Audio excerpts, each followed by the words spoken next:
श्रीमद् भागवत का विषय क्या है? श्रीमद् भागवत सुनने का पात्र कौन है? कौन इस कथा को सुनने का अधिकारी है? इस दूसरे श्लोक के अंदर जो है वो बताया गया है। और श्रीमद् भागवत की कथा सुनने का लाभ क्या है, ये तीन बातें बताई हैं। धर्म प्रोजित कैत्वोत्र परमो निर्मत्सराणाम सताम। और इस श्लोक के अंदर आप पूरा श्लोक पढ़ोगे तो उस श्लोक के अंदर जो है 3 बार अत्र शब्द आया है। व्यास जी कहते हैं कि अत्र श्रीमद् भागवते प्रोजित कैत्व परमो धर्म निरूपयेत। श्रीमद् भागवत जो है, जो आप ये कथा सुन रहे हो, जो अब आप पूरी कथा को सुनोगे, इस कथा के अंदर निष्कपट जो है परम धर्म का निरूपण किया गया है। हमें परम धर्म को अपनाना है। ये कथा सुन करके परम धर्म को अपने जीवन के अंदर उतारना है। परम धर्म किसे कहते हैं, इसकी चर्चा भागवत के अंदर हम बहुत करेंगे आगे चल करके। श्रीमद् भागवत का मुख्य विषय क्या है? श्रीमद् भागवत का मुख्य विषय है परम धर्म का निरूपण करना। अत्रैव निरूप्यते नान्यत्र। श्रीमद् भागवत के अंदर परम धर्म का जिस तरह से वर्णन किया गया है वो आपको कहीं और सुनने के लिए नहीं मिलेगा। हम भागवत की कथा ज्यादा क्यों सुनते हैं, क्यों हमें अच्छी लगती है? क्या है भागवत के अंदर ऐसा? दूसरे पुराण हम इतने क्यों नहीं सुनते हैं?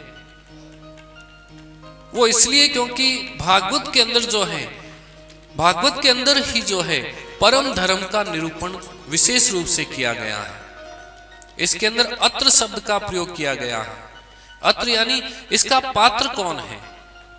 निर्मत्सराणाम सताम।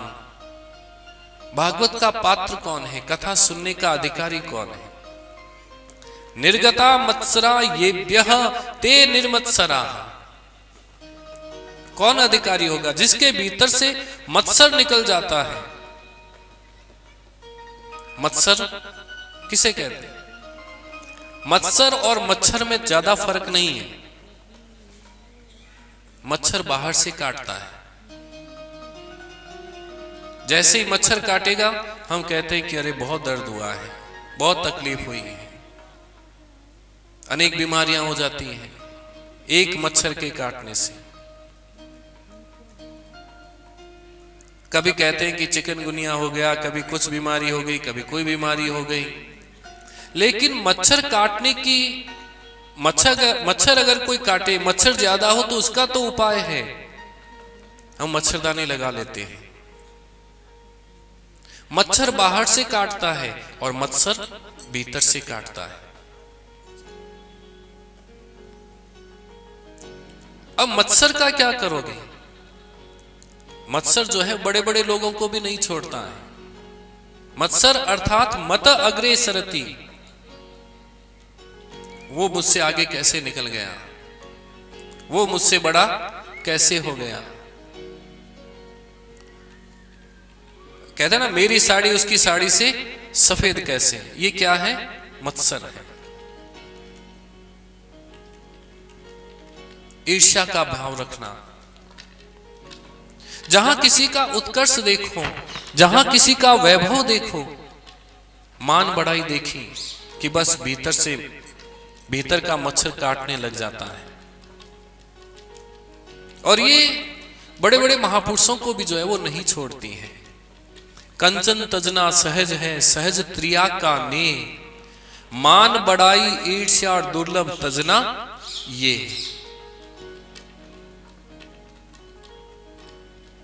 हम सोने को छोड़ सकते हैं,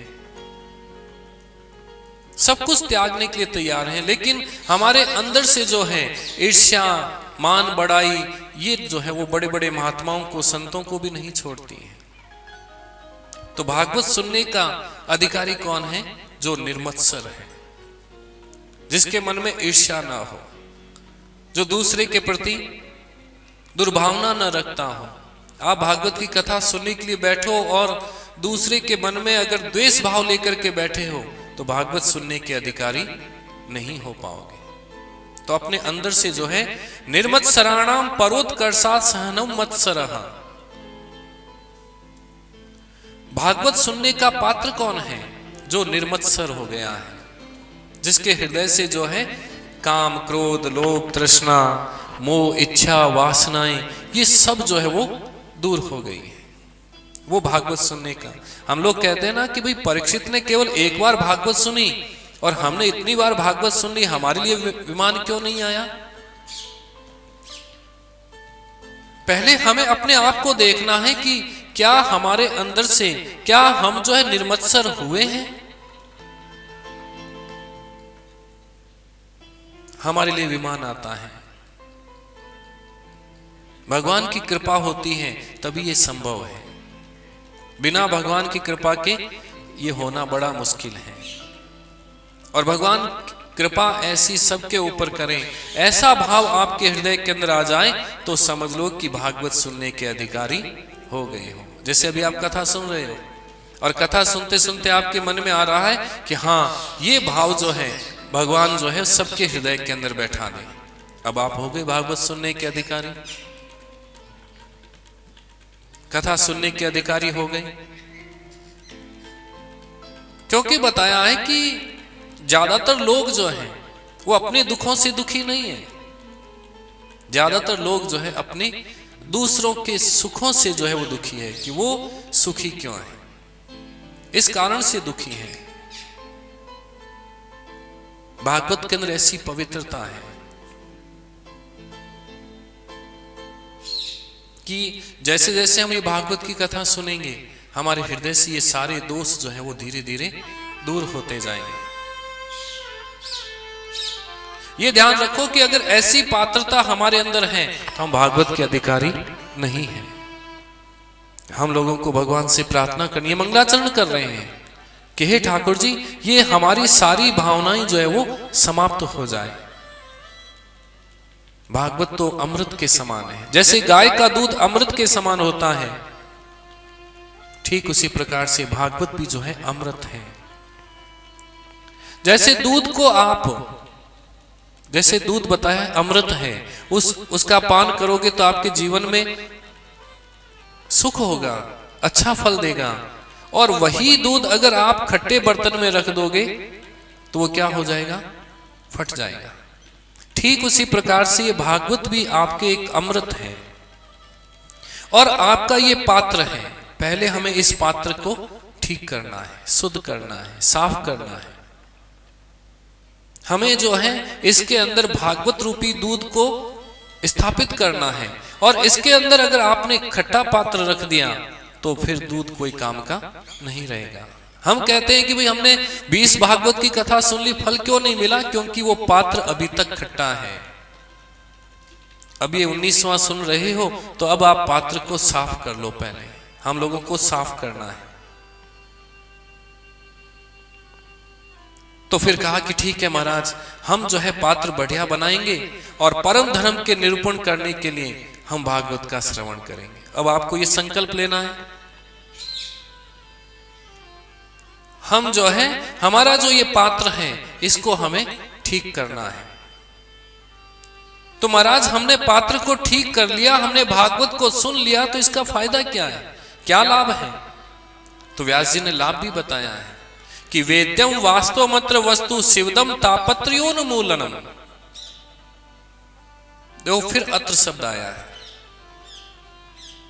वेद्य वास्तवमत्र, अत्र वास्तव वस्तु वेदम। इस श्रीमद् भागवत के अंदर वास्तव वस्तु का बोध कराया गया है कि वास्तव वस्तु किसे कहते हैं। थोड़ा भारी है, थोड़ा मुश्किल शब्द आएंगे, ध्यान को। पहला श्लोक है, फिर कथा में सुनाएंगे आपको आराम से, सरल सरल बताते रहेंगे। पहले अपने पात्र को तो साफ कर ले। वास्तव जीव वास्तवी च माया वास्तवम जगत। वस्तु का बोध कराया गया है।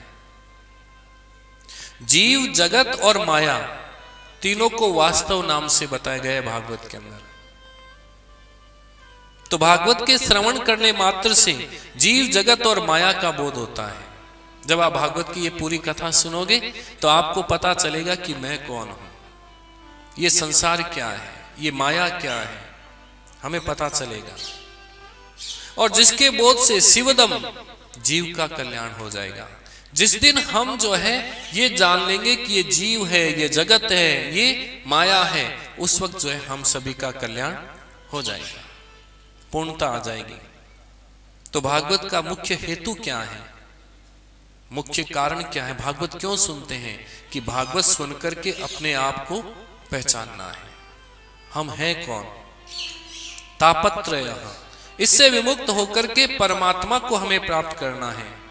परमात्मा मिलते हैं, परमात्मा मिल सकते हैं, कैसे मिलेंगे? किम वा परिरेश्वरः, साधन करते करते। जैसे कहते हैं ना, हमने एक बार सुना, 2 बार सुना, 3 बार सुना, तो ये धीरे धीरे हमें जो है मिलेगा। ये बर्तन जो है एक दिन में साफ नहीं होता है। हमारे गुरुजी ये कहा करते थे कि प्याज अगर एक बार चाकू से काट लो तो 27 बार 40 बार धोने के बाद में भी उसकी खुशबू प्याज की आती रहती है। गुरुजी कहीं भोजन करने के लिए जाते तो वो कहा करते थे कि भाई प्याज और नहीं होना चाहिए। तो सारे यजमान कहते हैं गुरुजी कुछ नहीं है, प्याज और नहीं डाला हुआ है, लेकिन फिर भी गुरुजी को खुशबू आ ही जाती थी। क्यों आती थी? क्योंकि वो प्याज जो है वो काटा किससे है?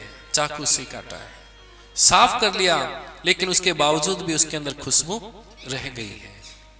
ठीक उसी प्रकार से एक बार आप भागवत सुनोगे, 2 बार सुनोगे, 20 बार सुनोगे, 25 बार सुनोगे, तो सुनते सुनते हमारे भी जो बदबू है वो समाप्त हो जाएगी, हमारा ये शरीर जो है वो साफ हो जाएगा। और उस वक्त जो है, और जिस दिन ये हमारा शरीर साफ होगा, उस दिन हमें भगवान का साक्षात्कार हो जाएगा, भगवान की प्राप्ति हो जाएगी, भगवान के दिव्य आनंद की अनुभूति जो है हम लोगों को हो जाएगी। यही कथा जो है हम लोगों ने सुनी है।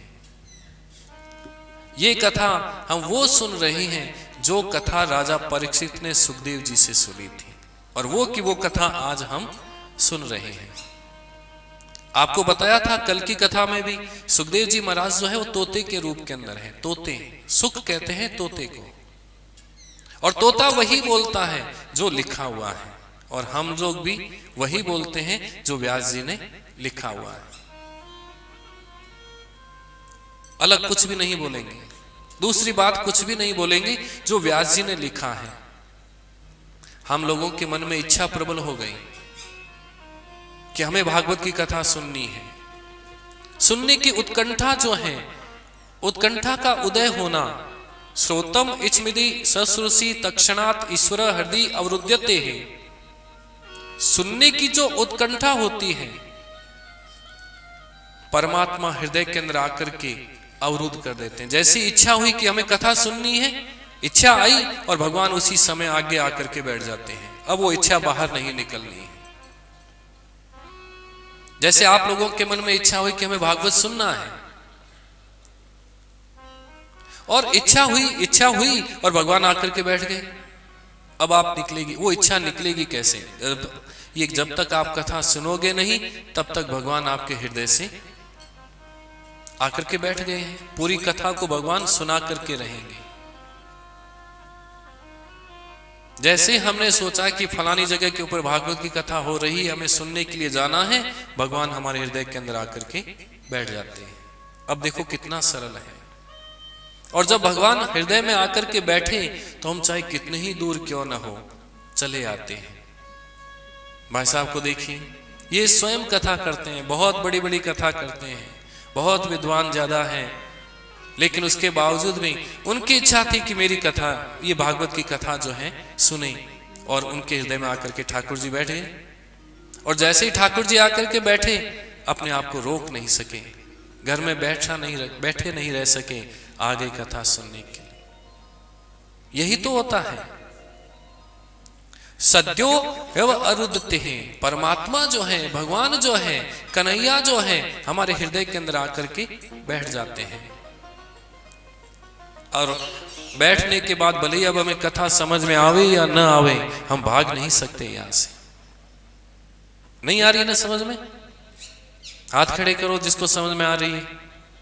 सबको आ रही है? तब तो और ही बढ़िया है। फिर भी देखो, जिसको समझ में नहीं आती वो भी नहीं जा पाता है। क्यों नहीं जा पाता है? क्योंकि भगवान जो है हमारे हृदय में आकर के बैठ गए। अब जाओगे कहां से? अब कैसे भाग सकते हैं? भक्त के हृदय का बंधक बन जाते हैं परमात्मा भगवान। ये प्रताप है श्रीमद् भागवत का। आ गया पहला श्लोक। भागवत का प्रताप क्या है? छोटे रूप के अंदर आप बता दिया। भागवत से क्या मिलता है, क्या लाभ है? भागवत क्या करता है? भागवत जो है आपके हृदय के अंदर ला करके भगवान को बंधक बना देता है, बांध देता है। अब भगवान जाएंगे कहां? अब इससे ज्यादा भागवत से आप क्या लोगे? हम कहते हैं ना कि क्या मिला हमें भागवत से? भागवत की कथा सुनने से, भागवत की कथा सुनने से हमें ये मिला है कि कन्हैया जो है, कृष्ण जो है, गोपाल जो है, गोविंद जो है, ठाकुर जो है, हमारे हृदय में आकर के बंधक बन गए, बैठ गए। कैसे हैं?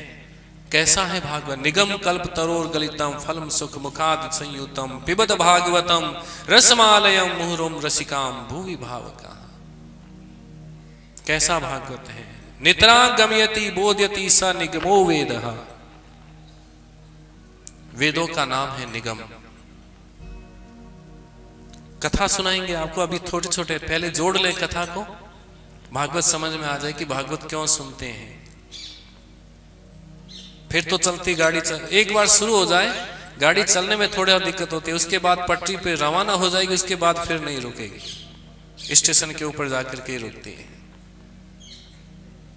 पहले हम लोगों को समझ में आ जाए, वेद रूपी एक विशाल कल्प तरु है, कल्प वृक्ष है, और उस कल्प वृक्ष का एक परिपक्व एक फल है जिसका नाम है श्रीमद् भागवत। पका हुआ फल है। किसी ने पूछा कि ये परिपक्व फल है, पका हुआ फल है, कैसे पता चला?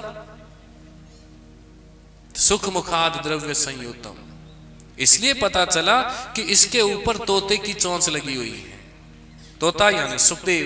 और तोता क्या करता है? तोता उसी फल के ऊपर चोंच लगाता है जो पका हुआ हो, जो मीठा हो। खट्टे फल के ऊपर कोई चोंच कभी भी तोता नहीं लगाता है। उसको ऐसे समझ लो कि तोता हमेशा मीठा फल ही खाता है, कड़वा और खट्टा फल कभी भी नहीं खाता है। और वेदों की जो सबसे ऊंची जो शाखा है, जैसे ही उस शाखा के ऊपर एक फल पका और टपक करके नीचे आ गया, तो किसी ने पूछा कि महाराज जब ये धरती के ऊपर गिरा था तो फूट गया होगा, टूट गया होगा, क्योंकि पका हुआ फल अगर धरती के ऊपर आ जाए, धरती के ऊपर नीचे गिर जाए, तो क्या वो टूटा नहीं? क्या वो फूटा नहीं? तो उन्होंने कहा कि केवल ये फल ही नहीं है, ये फटा हुआ फल नहीं है, टूटा हुआ फल नहीं है। कैसा फल है? शिष्य प्रशिष्यादि रूप फलवैर्या सनेर खंडे मेवातिनी। ये कोई ऐसे ही फल नहीं आया है, ये शाखा पर शाखा, एक शाखा से दूसरी शाखा, दूसरी से तीसरी शाखा के ऊपर आया है। नारायण ने ब्रह्मा को दिया, ब्रह्मा ने जो है नारद जी को दिया, नारद जी ने वेद व्यास जी को दिया, वेद व्यास जी ने जो है सुखदेव जी को दिया। ये परंपरा से चलता हुआ आ रहा है, शिष्य प्रशिष्य से। भगवताम प्रोक्तम भागवतम, इसी का नाम भागवत है, क्योंकि चतुश्लोकी भागवत के अंदर बीज के अंदर भगवान ने ब्रह्मा जी को प्रदान दिया है, बीज रूप के अंदर इसको दिया था। और फिर ब्रह्मा जी ने धीरे धीरे इस वृक्ष को लगाया है। और आज हमारे आज के समय के अंदर देखें तो हमारे मरनायक और मदन मोहन जी का मंदिर, लक्ष्मीनाथ जी का जो मंदिर है, इसके अंदर व्यास परंपरा का एक फल जो है, पूरा वृक्ष लगा हुआ है, और उसी में से हम लोग जो है वो फल के रूप के अंदर निकले हुए हैं। आप लोगों को ये कथा जो है वो मिल रही है। और ये फल जो है निकलते निकलते व्यास जी के पास में आकर के अटक गया था। एक वृक्ष है और एक डाली, व्यास जी रूपी एक डाली थी, उसके ऊपर आकर के लटक गया था। और व्यास जी ने इसको जो है हाथ में ले लिया और हाथ में लेकर के सीधे ही पी गए थे। किसी ने पूछा कि व्यास जी, ये फल तो बड़ा सुंदर है, पका हुआ भी है, लेकिन खट्टा निकल गया तो? फल मीठा होना चाहिए, खट्टा नहीं होना चाहिए। तो उन्होंने कहा कि चिंता मत करो, मैं इस फल के ऊपर चोंच जो है वो सुखदेव जी की लगा दूंगा। व्यास जी ने वो चोंच सुखदेव जी की लगा दी। सुख मुखाद द्रव्य संयुक्तम, सुखदेव जी ने आकर के इसके ऊपर चोंच लगा दी है।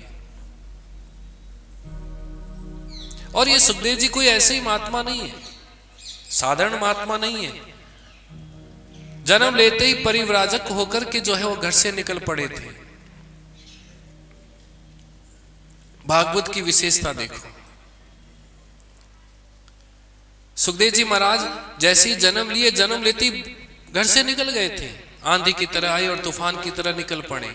लेकिन भागवत की विशेषता देखो, जैसे ही वेद व्यास जी ने भागवत की रचना की, सुखदेव जी दौड़े दौड़े घर आ गए थे। तो घर छोड़ करके जो निकल गया है, जिसको किसी चीज की आवश्यकता नहीं, वो भी भागवत ने उसको खींच लिया। क्योंकि सुखदेव जी पारखी हैं, विद्वान हैं, परम बुद्धिमान हैं और भागवत के रसिक हैं। जैसे आप लोगों को भी खींच लिया। ऐसे विशेषज्ञ ने आकर के उस फल के ऊपर चोंच लगा दी है। और जब चोंच सुखदेव जी ने लगा दी है तो अब प्रश्न ही नहीं उठता कि ये फल खट्टा होगा, ये तो मीठा ही है। पुनः जिज्ञासु ने व्यास जी से पूछा कि बाबा, फल तो बहुत मीठा है, अच्छी बात है, पर इसके अंदर रस कौन सा है? रस का भी तो पता चलना चाहिए। आम है तो उससे आम रस बनाया जाता है। तो महाराज आप कहते हैं कि भागवत एक फल है, तो उसका रस क्या है? तो उसका रस क्या बताया है? अमृतम परमानंदम स एव द्रवो रस। परमात्मा को श्रुतियों ने रस रूप के अंदर प्रतिपादित किया है। रसो वै रस, यह परमात्मा का रस स्वरूप है। यह भागवत क्या है? यह भागवत परमात्मा का, भगवान का जो है रस स्वरूप है। और वही परमात्मा रूपी रस इस भागवत रूपी फल के अंदर भरा हुआ है। ये कृष्ण रस से परिपूर्ण एक फल है। भगवान श्री कृष्ण के मधुर मधुर चरित्र जो हैं इस श्रीमद् भागवत के अंदर आपको मिलेंगे। आप उसका पान करोगे। अब व्यास जी कहते हैं कि इस फल को पियो।